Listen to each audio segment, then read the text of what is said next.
And I'm a member of the League of Women Voters of the board, and I organized this event for us. A few housekeeping points before we start. There are restrooms right outside to the hall on your right, both for men and women. And on the tables outside the door, you probably saw a bunch of good information from various organizations and agencies related to substance abuse. And those are for you to take home and share. Also, on your chair when you sat down, there was a contact list of state and local and federal officials for you to make easy calls to, because when you want to ask for more funding for services here, these are the people to call. One of them's calling us right now. And calling is easier than writing a letter. And it's important that I acknowledge and thank the West Foundation and Sue Beatty of Pathways to a Better Life Treatment Center in Kiel, because they sponsored this program. And before I introduce Dan, I want to invite you, men and women, to join the League of Women Voters, to join us in our work. This is the kind of stuff we do. And there are membership forms on the table, on the counter back there where the refreshments are. And please help yourself to beverages and treats. We don't want to take leftovers home. In 2015, the League undertook a 2-year study on poverty in our midst, how it affects families in Manitowoc County and our community. Our goal has been to research the extent and the effect of poverty here, and then to educate the community and elected officials about the need for services to lessen its effect. Because the addiction crisis is so big in our area, our particular study committee saw the need for a separate report just on poverty and addiction. And this will be finished and shared with the community soon. To report on addiction, we knew we had to understand just what it is, how it works in a person. And we knew this would be important information to share with the public. As you know, there have been a number of good programs in the community on the opioid crisis, on the dangerous drugs in our area, on the whole drug epidemic scene. We've had many good presentations.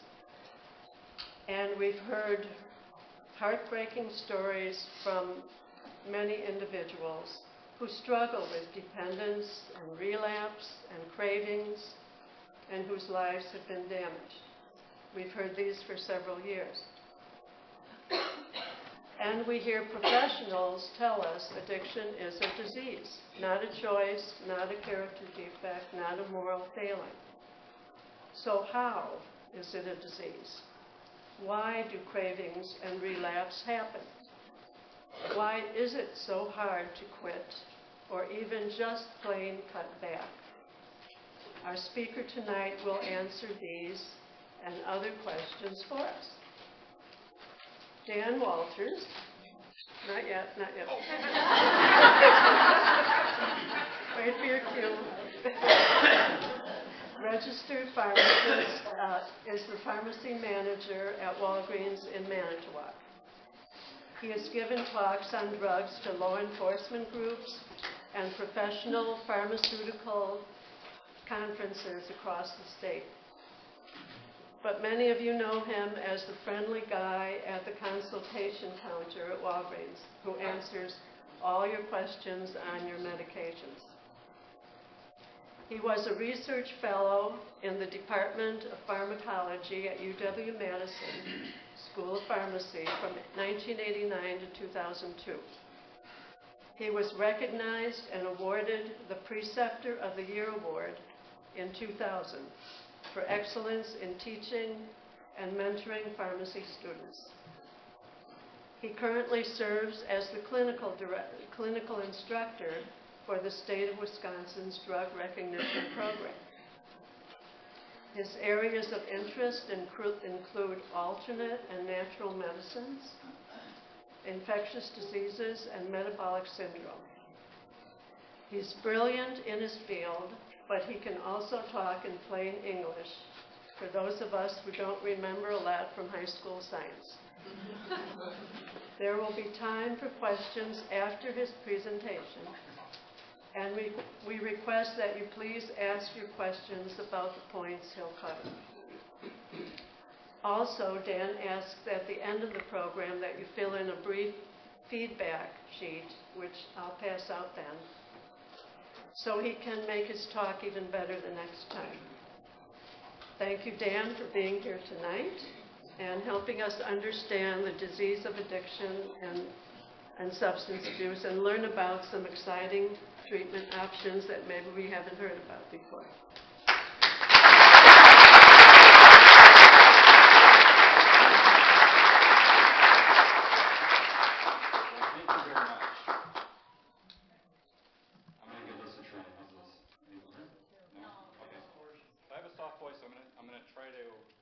Loud. So, one thing you have to know about me is that, and thank you for those warm comments, those are very nice. But, so, 2 months ago, I was giving a talk to a bunch of chiropractors and naturopathic doctors in Traverse City, Michigan. It was all on birth control pills and hormonal dangers. They wanted me to come up and talk. And this was the furthest thing on my mind 2 months ago. It's like, I'm focused on these guys. There's 800 people. You got nurse practitioners from Colorado, people all over the country that came to learn about all the risks of pharmaceuticals.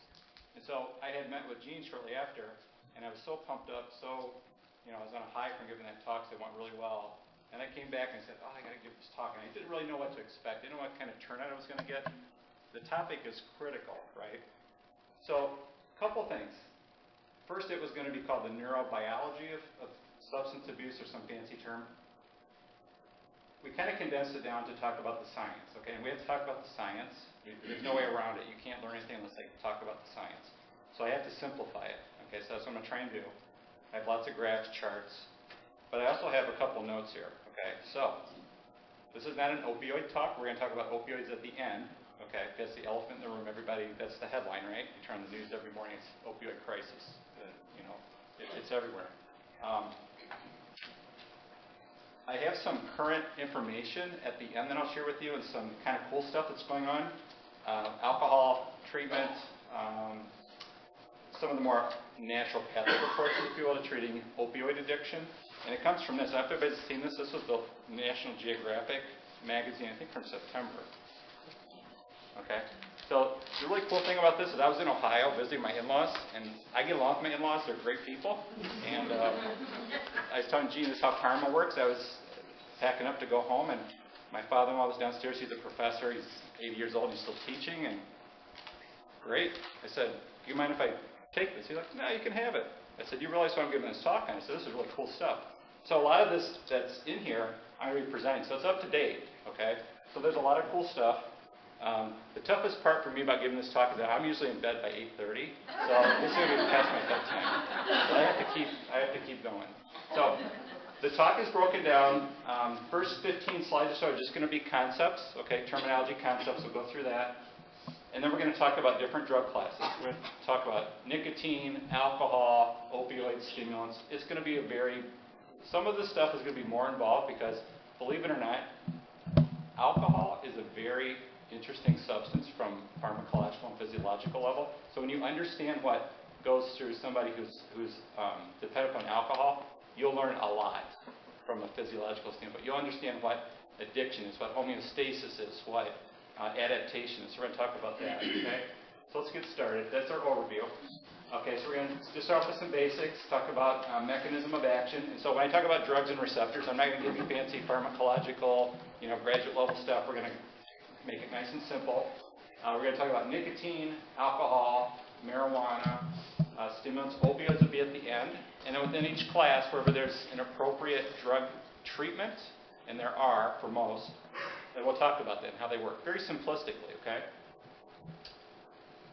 So here's a quote.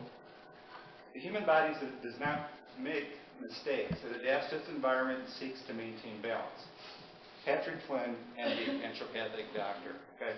Patrick Flynn is the man who invited me to give the talk 2 months ago. He's the founder of a bunch of clinics from Hawaii up to, God, I don't know, Maine. He's got 40, 50 clinics. He's a brilliant man. He has taught me a lot about biology, physiology. He's treated myself for health issues I've had with naturopathic approaches, how the body heals. He's done remarkable work with my wife. My wife, several years ago, was basically on death's door. He was able to help her. So I have a lot of respect. He's a good friend of mine. But the quote that he uses, the first time I heard it, I said, you're full of it, because the body does make mistakes. Cancer, diabetes. He's like, no. The body's just adapting to whatever it's exposed to. The body doesn't make mistakes. I mean, we have genetic predispositions. We have certain birth defects. But for the most part, the body's going to adapt to what its environment is, right? So we have a whole field now called epigenetics. We now know that the genetic part is there, but we know that the environment impacts that a lot, right? And there was a Nobel Prize awarded just several years ago, and a lot of science, a lot of medicine, a lot of research is going into things like how do we control stress. Okay, does anybody have stress? Stress? I don't have any stress. But stress impacts a lot of things, right? So the body is very, very resilient, okay? And it can adapt and can change and can heal, okay? So that's important. So this is kind of a prophetic statement. I just put that up there. I think it's kind of cool. Okay, so let's talk about what homeostasis is. Okay, so we all want to be in balance, because that's what homeostasis is, right? If you look at, we're getting close to winter time. We're going to, turn on the furnace. My wife finally forced me to turn it on the other day. I didn't want to, but she's like, we got to turn it on. It's 67 degrees. And I'm like, well, 65 is really when you're supposed to turn it on. So just turn it on. Okay. So if the room is cold, you want to turn the thermostat, right? If your body temperature, you run a fever, right? You can tell when you're running a fever. So the body has a way of maintaining balance, right? So with substance abuse, we're not in homeostasis at all, right? If you're addicted to opioids, if you're addicted to alcohol, nicotine, your body has adapted, but you're not in any type of balance, right? So that's the ideal world. And I've got some slides and stuff throughout the talk that will come back to this. So let's talk about what dependence is, okay? So when I graduated from pharmacy school back in the late 80s, a lot of what we now know about the brain, genetics, DNA, all the stuff that we know, the gift of science, we didn't know that stuff then, okay? So when I got my pharmacy license in 1987, I graduated from a school in Ohio. We didn't have OxyContin, we didn't have Vicodin. So drug addiction and those types of things, there were a few terms that you just kind of knew. You could tell when somebody was dependent upon a medication or was starting to develop tolerance. But let's look at what dependence is. Okay? It's a physical condition that the body has what? It's adapted to, right, in the presence of a drug. So someone who smokes, for instance, okay, and there's a lot of cool stuff on nicotine we'll talk about, but the body gets used to it. It needs it to function, right? So it's a physical condition that the body has adapted to. Okay, tolerance, I think everybody kind of has a good feel for what tolerance is. A little bit louder, Jan. Okay, so tolerance is, as it says here, is a diminished response to a drug with repeated use. Okay, so the more you use something, over time the body kind of gets used to it. You need more to get the same effect. Okay, you smoke more, you drink more. The doorbell? Hey, buddy, how you doing? Hey, how's it going? Good. Okay, so let's talk about what addiction is. Okay, so that's really the centerpiece, right, of what addiction is. Okay, so let me define it, pick out a few operative words, and let's kind of do a deep dive into it, okay? So addiction is a chronic, relapsing brain disease that is characterized by what? Compulsive drug seeking and use, despite harmful consequences. That's a definition that's taken from the bottom. Those are not my words. Okay, that's the clinical, the operational definition of what addiction is. Okay, so let's start in the first sentence. It's a chronic condition. Okay, what's chronic mean? It's daily, it's long-term. You have hypertension, you have diabetes, you have a chronic condition, right? It's not acute. It's not like stubbing your toe, then you feel better the next day or a couple days, right? It relapses, it comes and goes. Okay, it's not It's not something that just kind of happens at a steady pace. Okay, so you hear people say, "Oh, I fell off the wagon." Okay, well, yes and no. I think you can be good for a while, and then you can come back, right? And what's it characterized? Compulsive. The thought, the obsession, the mind process of seeking out whatever drug or substance that the body has grown used to, and despite harmful consequences, right? I mean, you turn on the morning news, and there's horror stories, right? The representative from Marinette, his daughter, right? It's on the news. It's sad story, no question about it. It's awful, but this is what addiction is, right? So the reason I put this up here and mention this is because humans, being who they are, they form opinions and biases, right? So they're going to look at somebody and say, "Oh, that person's just weak, they're a loser," whatever. Okay, that's a very pejorative approach. Okay, we're not going to go there. We're going to talk about the science. So we have to change people's thinking process, and they have to understand what's going on. Okay, so it is biological, and then when we get to the slides down the road, we'll explain in the brain what's going on. Okay, so part of the challenge is to educate people, let them know what's going on. Okay, but addiction is chronic relapse. A relapsing condition, and the consequences obviously are there, right? You see them all the time. Okay? And when we talk about alcohol, okay, I'm going to share some stories about it. In fact, I have a few things written down so that I make sure that I talk about them. We talk about opioids at the end. Anybody a Packer fan? 4th and 26? Everybody remember 4th and 26? Okay. If I don't mention it, make sure you remind me. Okay. So here's a cool quote. Last quote of the slide. I came across this. Actually, I think it may have been in the Science of Addiction or one of the PubMeds or one of the articles I was reading. I thought this was kind of cool. I showed this to my wife. My wife kind of looks at my slides and she's like, "Yeah, that sucks. That's good. Change this." And I said, "What do you think about this?" And she's like, "I don't know if I like that." I said, "Well, it's Buddha. Who can't? You're going to argue with Buddha?" Come on. So I think it's kind of cool. Think about craving as the cause of all illness. You can debate whether that's true or not, but it does have some, I don't know, it's got some wisdom to it, right? It's thought-provoking. So I just put that up there. So lots of concepts, lots of opinions, lots of stuff going on, right? Okay, here we go. Buckle your seatbelts. This is where it all starts, okay? There's lots of slides I could show you on the addictive pathway. Don't worry about the terminology, okay? Some of the stuff over here. There's 3 compartments. There's this thing here called the VTA, the ventral tegmental area, the nucleus accumbens, and the prefrontal cortex, okay? So rather than me explaining each compartment, let me give you an example of how this might work operationally. Let's say that you're, I'll tell you a story. Here we go. Here's the first story. So a couple weeks ago, I had a guy come in on a Saturday when I was working. And a lot of people that I see, I love my customers with all their, baggage. And the guy was kind of a grumpy guy. And I said, "How can I help you?" He's like, "Yeah, my wife's really upset with me." I said, "Oh, yeah, I can relate to that." He's like, "She's really upset with me." I said, "Why is that?" "Oh, he started smoking again." "Okay, well, we can deal. We can help you with that." So what happened? So he tells me he's out with a buddy. He hadn't smoked in 20, 30 years. And they were out doing a project on building a fence or whatever, and the guy's smoking, and hey, well, that's all it took, right? So the prefrontal cortex picked up on the cue, the cigarettes, it stimulated a response in the brain, and now it activated the pathway. Okay, that's how it works, essentially. Okay, that's a very simplistic way. That it's much more complicated, but that's essentially how that pathway is working. So the VTA actually releases dopamine. That's a very potent. Some people's brains have more, some have less. What do we get when we have low dopamine? Parkinson's, right? Okay. When you get too much dopamine, then it's overstimulatory, right? And that's the central neurotransmitter that we'll talk about. So dopamine, keep in mind, dopamine plays a huge role. It causes feelings of pleasure. There's other things that go on. But the prefrontal cortex, right at the top there, that's like what psychiatrists, psychologists call the executive functioning.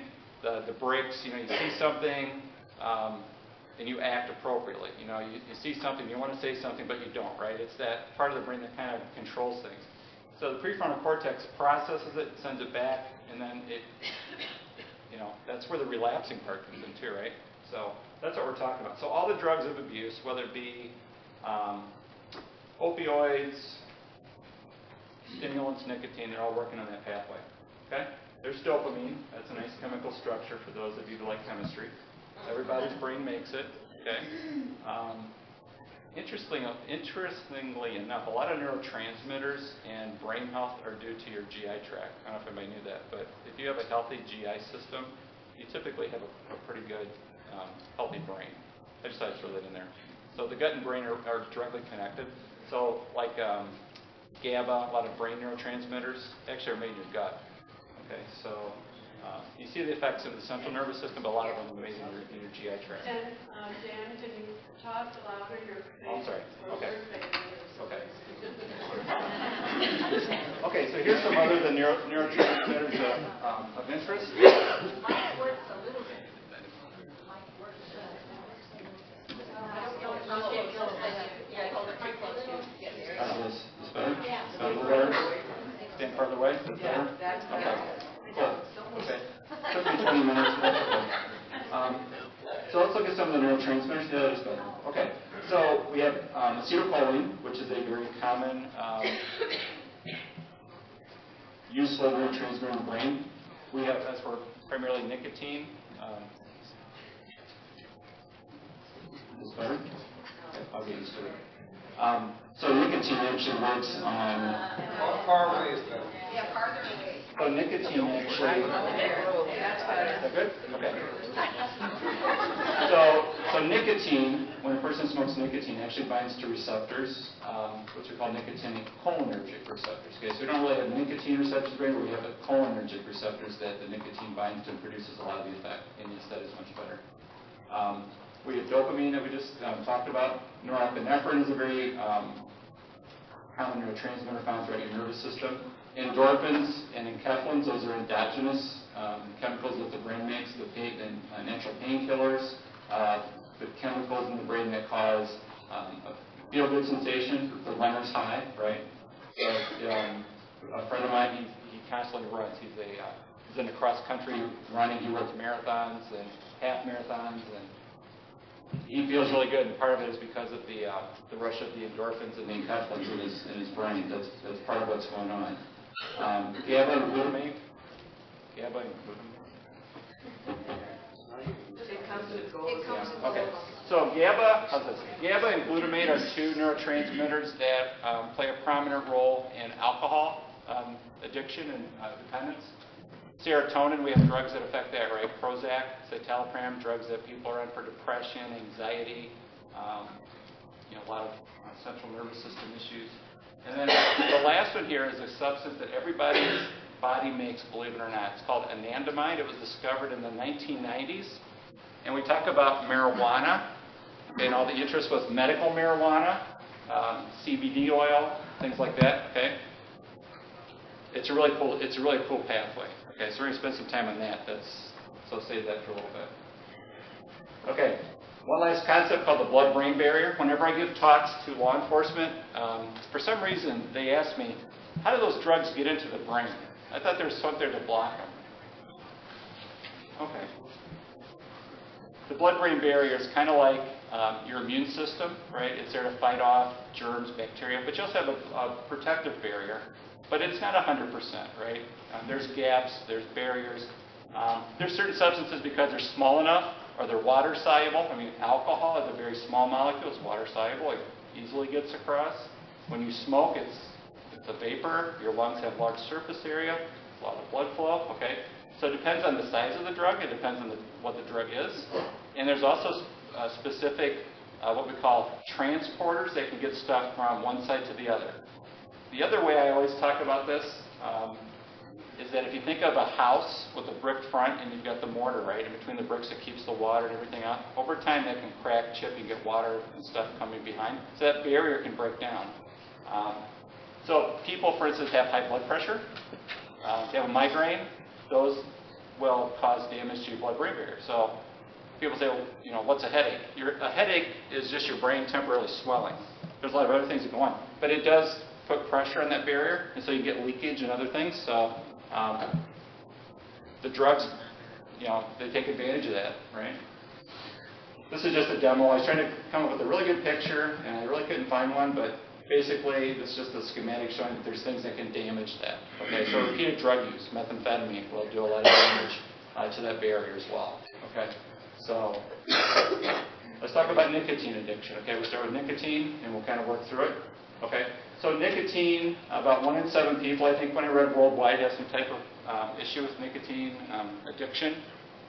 So if you go back and remember that reward pathway we talked about, when a person smokes, the nicotine spreads throughout the body, right? You inhale it, it gets from the bloodstream into the brain, and it causes a storm or release of neurotransmitters, right?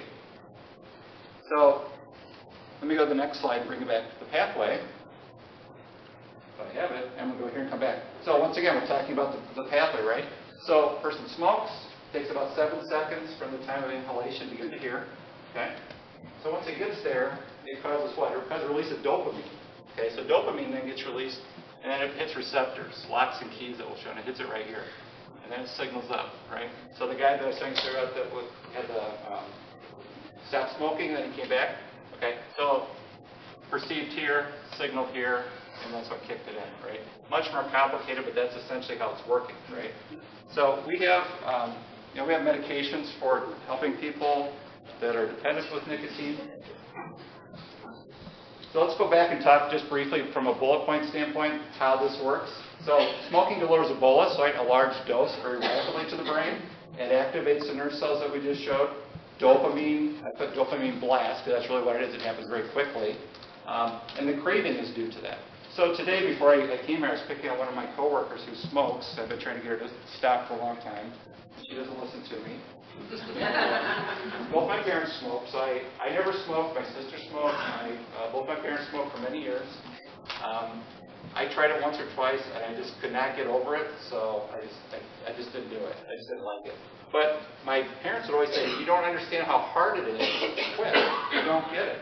So I never harped on my parents when I got to be a teenager. That was kind of funny because when you're a teenager, that's when you give your parents a lot of crap. But I knew by that time, I said, when I was a little kid, I just knew they didn't want to hear it anymore. So I said, okay, I'll figure it out later. I'll understand it. So I asked my technician, I said, let me get this right. I said, what does it feel like when you smoke? Like, okay, so in the beginning, a person smokes maybe and they feel stimulation, focus, concentration, right?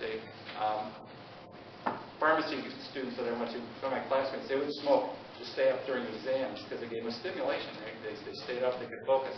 But over the long term, they use it to calm themselves, right? And so with my coworkers, I can tell when they need a break because they get edgy and cranky, and I'll tell them, okay, go on your break. I know what you're going to do. Just do what you got to do, right? They're going to have a smoke break because when they come back, they go from being grumpy to they're fine. They're calm. They've had, I'd say withdrawal, but you can tell when it's time. They need their dose, right? That's what we call that tolerance. They need more to get to produce that effect, right? Let me go back. Yep, okay. So we talked about the rewards pathway. I've got 1 or 2 more slides just to come back to reinforce that. Okay, so let's talk about how drugs work at the basic level, okay? So the best way to explain this is by this diagram, a lock and a key. Or another way to describe it would be if you go up and shake somebody's hand. You get a really nice, strong handshake. You haven't seen this guy in a long time and you won't let go. Okay? That's a sign of a drug that binds to a receptor and it locks in, right? As compared to somebody who goes up, you give them a handshake like a wet fish, right? It slips in and out. Okay? That's a weaker type of drug. So let's talk about the top part, okay? So what would be an example of a very strong, or say a drug that works very quickly, produces a strong effect? So if anybody has asthma and you use an inhaler to get those airways opened up, okay, that's what we're talking about. You take that drug, you breathe it in, opens up those airways, right? It binds to a receptor, dilates those airways, you start to breathe faster.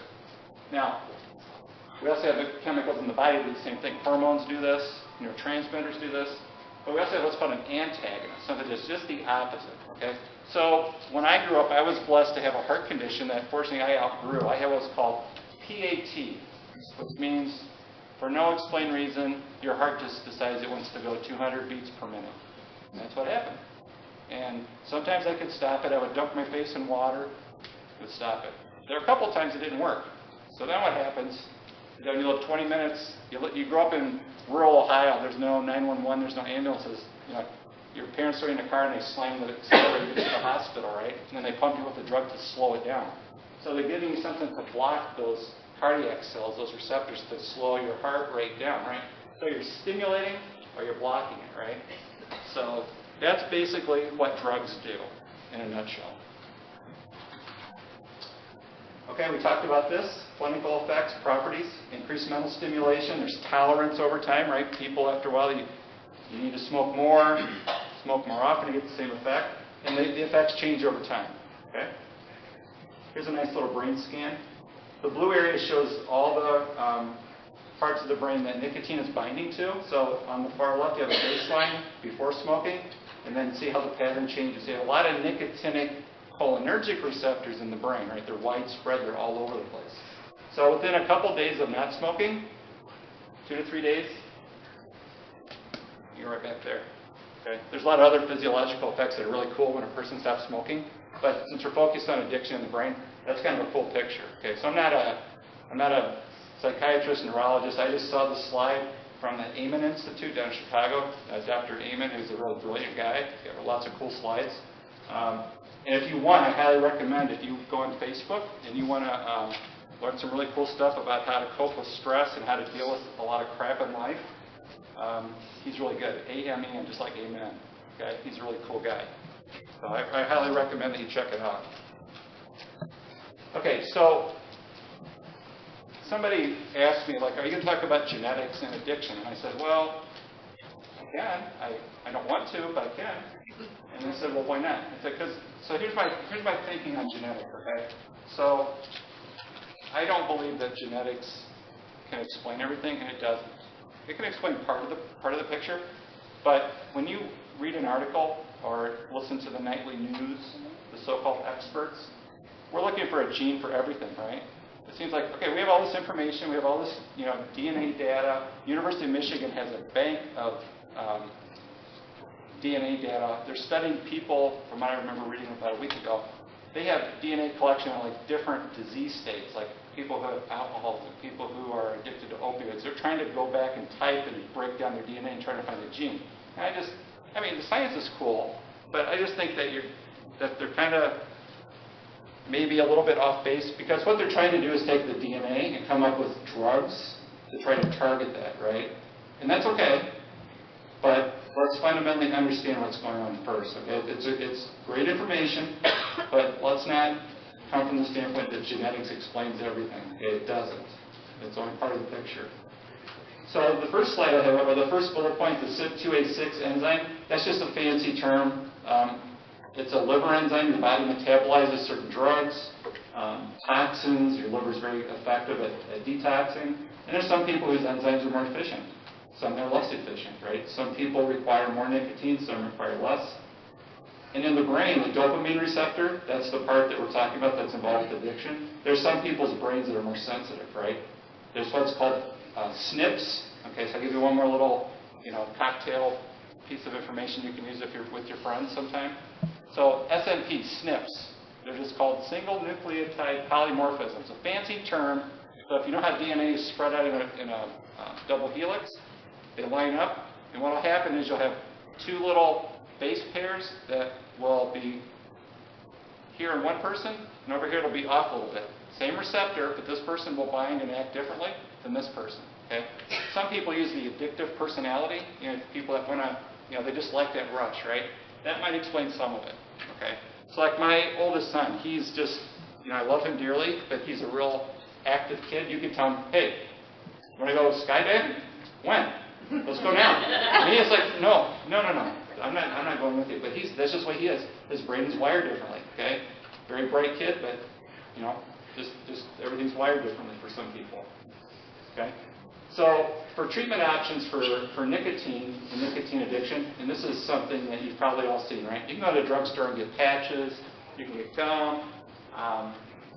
You can get a prescription for bupropion, Wellbutrin, Zyban.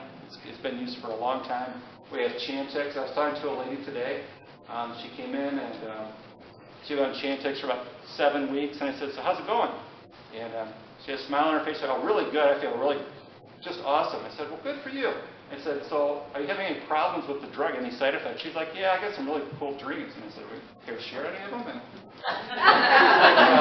she's like, no, but they're really vivid. I said, I was going to cry, but I said, I heard these things before with Chantix. I said, what is the person kind of experiencing?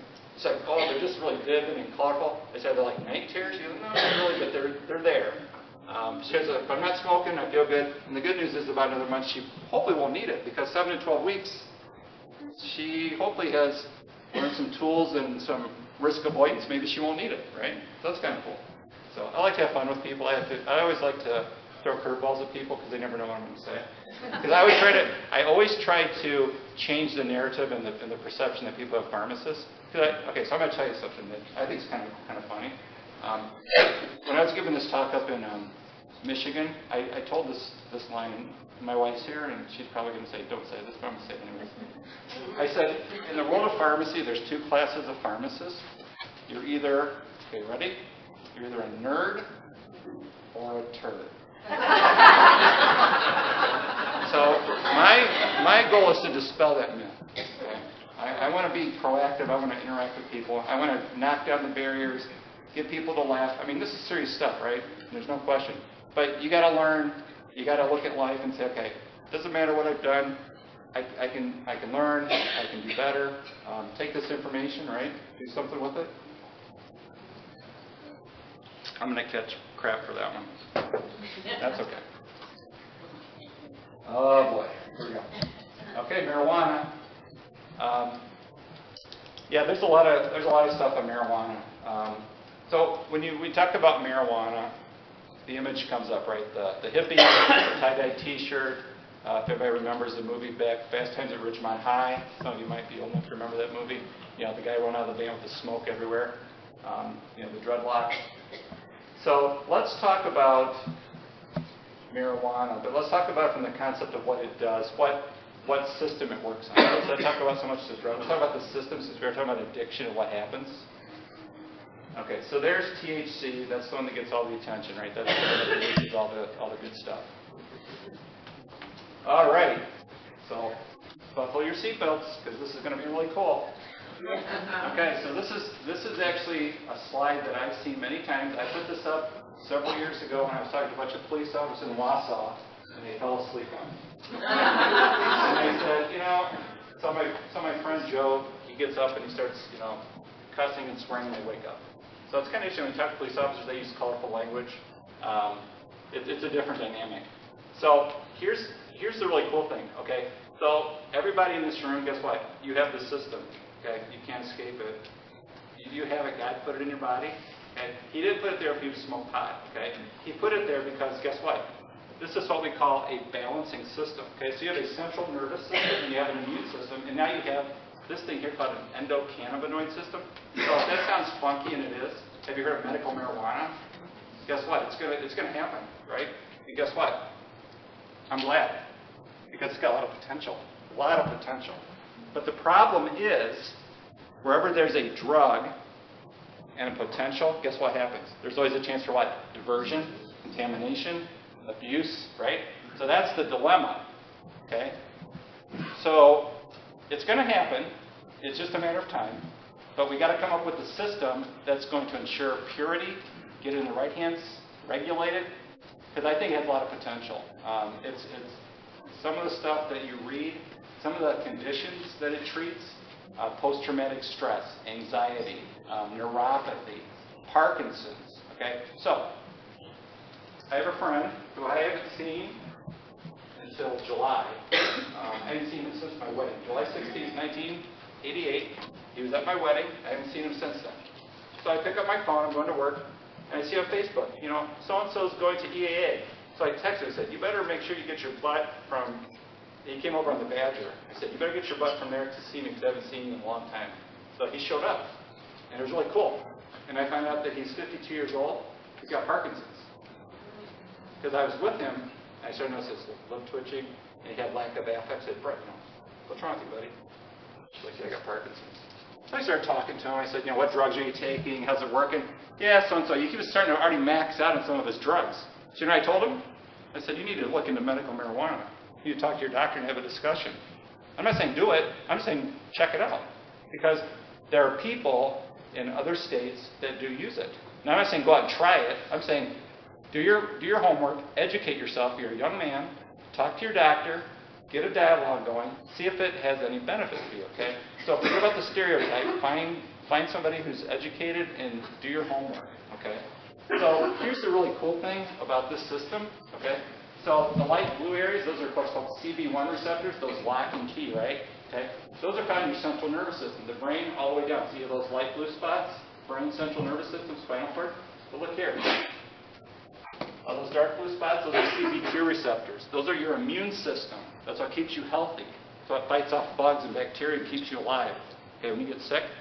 So CBD, CBN, and THC. Those all have different binding affinities, different effects in the body. Okay, so a lot of potential. Okay. Now, here's a really cool thing. So in 1992, one of the neurotransmitters they put up on this farther back was called anandamide. Your body makes it, okay? But it doesn't make it and store it. It makes it on demand. So one of the things that's really cool about this system, from a science perspective, and I want to share this with you, is that when we talk about stimulants, the mode of transmission is like an electrical wire. It's carrying a circuit or a current one way. With anandamide, it does just the opposite, okay? So when there's a signal, and the best way to explain it would be, if you think of something that was really traumatic in your life, something that really just was shocking, and then you couldn't get over for a while, but then, 3 months, 6 months, it kind of gets stored, you forget about it, you know what I'm saying? Okay? So one of the things they think about, like post-traumatic stress, is that they think the system might be at play.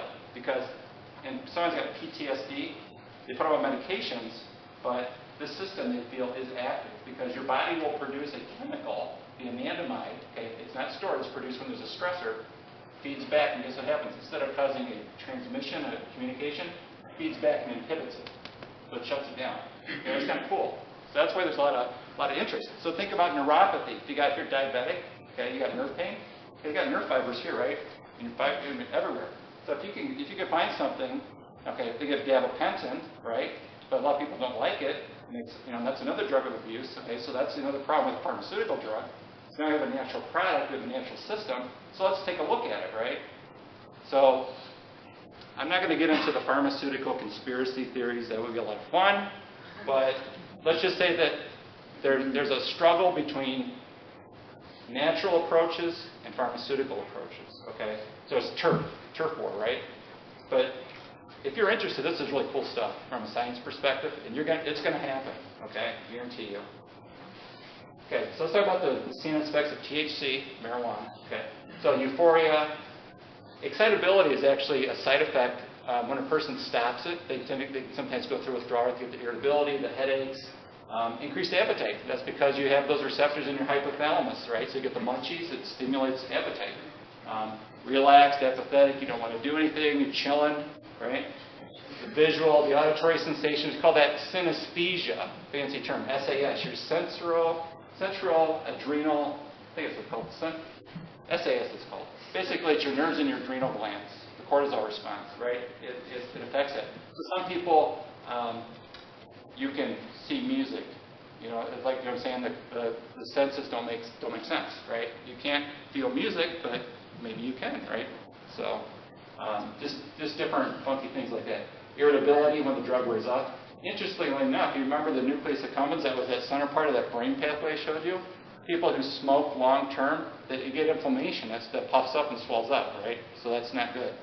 Now, the long-term health consequences are due to the smoke. Okay, there's more carcinogens in marijuana than are in cigarettes. It's the same, if not more. And you can look it up, fact check me if you want, but it's true. Okay, so as far as treatment options go, we don't have a drug to treat people who are that like to smoke marijuana on a regular basis. We don't. We have CBT, cognitive behavioral therapy. That's what the psychiatrists, psychologists focus on. Motivational reward system.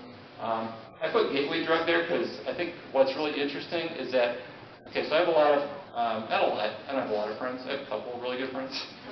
But a couple of my friends have been in law enforcement, and they're really cool people. And I have a lot of respect for law enforcement. I you know, I know they view this differently, but that's okay. So I asked him, when I was putting this talk together, I said, what do you think about marijuana as a gateway drug? And my friend starts chuckling, he's like, dude, that's a great question. I said, well, thank you. So what's the answer? He's like, I don't know, but I'll tell you something. He goes, in all of my 30 years of dealing with, and I won't say what he said, dealing with people, he said, I have seen people on opioids, any drug class you can think of, they've either got marijuana on them, they've admitted to using it, or they've been incarcerated, charged with possession. So, is it a gateway drug? I have no idea. Some people say it is. I'm just saying I thought I'd throw that out there just kind of for completion's sake. Some people feel it is. If you talk to and read articles, it's divided. Some people think it is. Most people, I say some feel that it might be. It's up in the air. But I just thought it's kind of interesting. Okay, so let's talk about stimulants and addiction. Anybody recognize those names? Okay, Adderall, Ritalin, Concerta, Vyvanse. Okay, stimulants, ADHD, hyperactivity, shift work, narcolepsy, cataplexy. They use them off-label for people with dementia. Do you know that? I've seen it used in older people that are demented, Alzheimer's. I don't like that, but I've seen it used. Just because of the stimulant effects help them, you know, focus. Kind of wacky, but I've seen it used. I put caffeine down there just because caffeine is a stimulant, but it's not anywhere close to the other drugs. Okay, caffeine works on a completely different system. You could, you know, you can drink 20 Starbucks and it's not going to do the same as the stimulants up there. They're just not the same. Different neurotransmitter system. Okay, so I put OTC Sudafed there. Okay, so why did I put Sudafed here as a stimulant? It is a stimulant, but where am I going with this? Methamphetamine, right? So here's the reason. Okay, so before I get into the slides, here's the deal with Sudafed. So I get a lot of people that come in with allergies, right? And guess what they have to do? They have to see me to get it. The only thing between me and your runny nose, you and your runny nose is me, right? And guess what? Maybe you've purchased some at Walmart. Maybe you've purchased some at Shopko. Now I have to give you the bad news. Sorry, you can't have it. What do you mean I can't have it? State of Wisconsin says you can purchase this many grams per purchase, so many transactions, just so much per month, and it's kept in a database. And the database says, you can't have it. So they get all irritated. And if I know the person, and I feel that they, you know, I don't feel that they're going to do any shake and bake and make meth, I say, once you go to the doctor, get a prescription for it, and just bypass it. Okay? You can do that. There's nothing illegal. So here is a really cool point. Okay? So I know we have a lawyer in the audience, and she may or may not know this, but I'm going to throw this out here. Did you know that I am subject to the Patriot Act? Remember what the Patriot Act was? That was passed after 9/11 to keep us all safe, right? Because pharmacists are a danger to society, we have to put Sudafed in there to combat methamphetamine. It's true. It's part of the Patriot Act. I am subject to the Patriot Act. When I sell it, don't sell you this. And I have refused to sell it to people who I know what they're doing with it, okay? It's unfortunate, but I've seen it, okay? So I just tell them, sorry, I'm not going to sell it to you. And they usually won't ask me why. They know that I'm not going to sell it to them. And I don't need to explain, and they hopefully will go on their merry way. But that's the only thing I can do to combat methamphetamine is say no, right?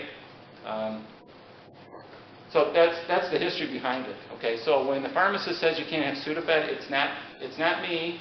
The system is tracking you, and you've exceeded your limit. Okay, so that's just the way the world is. Okay. What's that? Cocaine, right? So we didn't have methamphetamine, we didn't have the opioid crisis, we didn't have any of this stuff when I was a kid going to pharmacy school in the 80s. But we did have a lot of PSAs and stuff on cocaine because what was it John Belushi, Richard Pryor, remember those comedians?